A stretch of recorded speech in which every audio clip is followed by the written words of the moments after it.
Prezados, me chamo José Victor. Sou orientado pelo professor Nelson Gonçalves. Faço parte do grupo de pesquisa Toleranciamento e Metrologia Dimensional do IFPE Campus Recife. Vou falar um pouco sobre minha pesquisa, cujo tema é o estudo da estabilidade de um paquímetro e de um micrômetro no tocante à ampliação ou redução dos intervalos de calibração. Antes de entrar no tema, minha principal motivação para esta pesquisa deu-se pela importância de garantir a estabilidade do paquímetro e do micrômetro e a sua utilização, sendo necessária a criação de um software acessível, voltada para o desenvolvimento e utilização da metrologia, melhorando assim os processos de análise e determinação de um conjunto de dados. Os principais objetivos, depois de uma pesquisa bibliográfica sobre o tema, foi desenvolver uma versão do software CDL para Android, criar uma interface de fácil comunicação com o usuário, seja ele estudante profissional da área ou mesmo pessoas em busca de novos conhecimentos, e por fim disponibilizar o mesmo para download.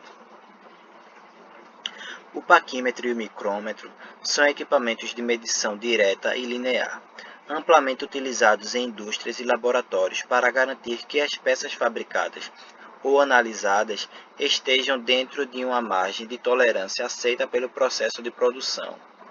Os mesmos podem ser encontrados nas versões digitais ou analógicas. Segundo a ISO 7870, a carta de controle de Schwartz é um gráfico dos valores de uma determinada característica de subgrupo versus o número do subgrupo. Consiste em uma linha central, LC, localizada em um valor de referência da característica traçada. A carta de controle tem duas linhas limites determinadas estatisticamente, uma de cada lado da linha central, que são chamadas de limite superior de controle, LSC, e limite inferior de controle, LIC. Como observado na figura, temos na letra A os dados dentro do limite de controle, garantindo assim que o processo está sob controle. Já na letra B, temos alguns pontos fora dos limites superior e inferior de controle. Logo, nesse caso, o processo está fora de controle. Aplicando esse conceito no estudo da estabilidade do paquímetro e do micrômetro, pode-se obter os pontos de medição para a calibração. Com a média das amostras dos dados obtidos, é traçada uma linha central. Para as linhas limites, adota-se como padrão mais ou menos 3 sigmas, vezes o desvio padrão da população amostral, gerando assim uma confiabilidade de 99,7%.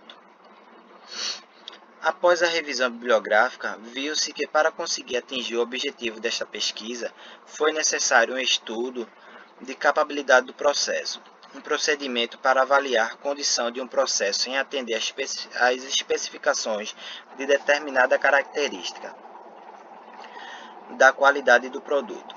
Esse estudo tornou-se uma ferramenta fundamental do controle estatístico da qualidade, que tem como função avaliar se a média e a variabilidade do processo estão de acordo com os limites de especificação do projeto. Os índices desenvolvidos para medir a capabilidade do processo mais utilizados são CP e CPK. Estes índices são calculados através da estimativa da média e do desvio padrão dos dados obtidos da amostra do processo. Falando um pouco mais sobre a capabilidade e a sua importância nessa pesquisa, podemos dizer que a análise da capabilidade ou capacidade do processo produtivo é um procedimento para avaliar a condição de um processo em atender às especificações de determinadas características da qualidade do produto. Em outras palavras, isso implica na análise da estabilidade e variabilidade do processo, bem como o exame de sua posição relativa aos limites e centro de campo de tolerância da característica de interesse. Assim, o estudo da capacidade do processo visa determinar o comportamento existente ou desejável do processo de modo que as tolerâncias de projeto do produto possam ser satisfeitas com os recursos disponíveis, seja nas especificações da característica de novos equipamentos produtivos ou na comparação de processos com diferentes equipamentos. Matematicamente falando, a análise do processo é desenvolvida mediante a aplicação de técnicas estatísticas que permitem determinar o tipo e a forma de distribuição, modelo probabilístico da saída do processo, valores medidos da característica de qualidade do produto, sua dispersão e localização, tendo como referência o campo de tolerância especificado em projeto. Neste fluxograma está descrito o caminho percorrido. Irei abordar um pouco mais sobre cada etapa desse fluxograma no decorrer da apresentação. Como se pode ver, o estudo foi iniciado pela decisão de desenvolver uma versão do CDL para Android, seguido da escolha do ambiente de desenvolvimento e da escolha da linguagem de programação. Posteriormente, foi iniciado o desenvolvimento do layout em si e da programação do software. Neste ponto foram realizados vários testes e análises.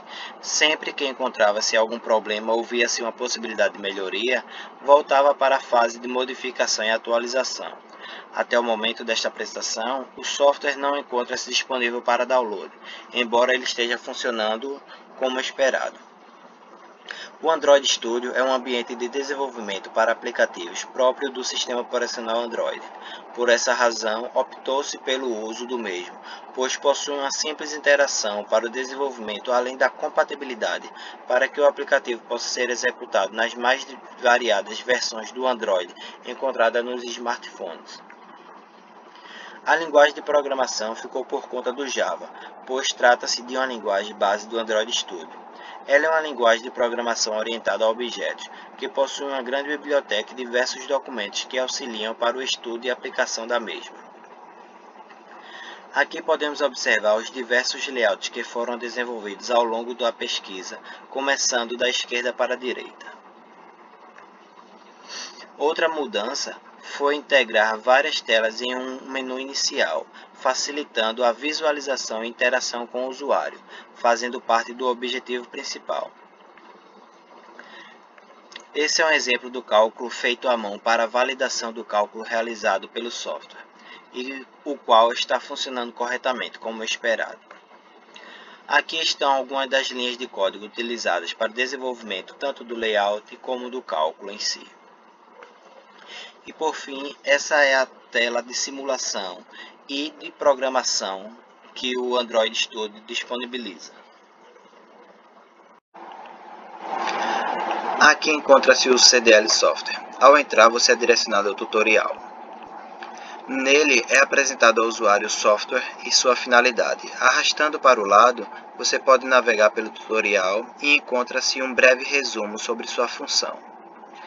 Ao finalizar o tutorial, você é direcionado à tela inicial. Clicando nesse botão, você consegue expandir para visualizar as funções que o aplicativo possui. O desvio padrão, devido ao tempo e à pandemia, não foi possível implementá-lo, ficando como continuidade para a próxima pesquisa. Voltando aqui para o menu principal e clicando em CDL,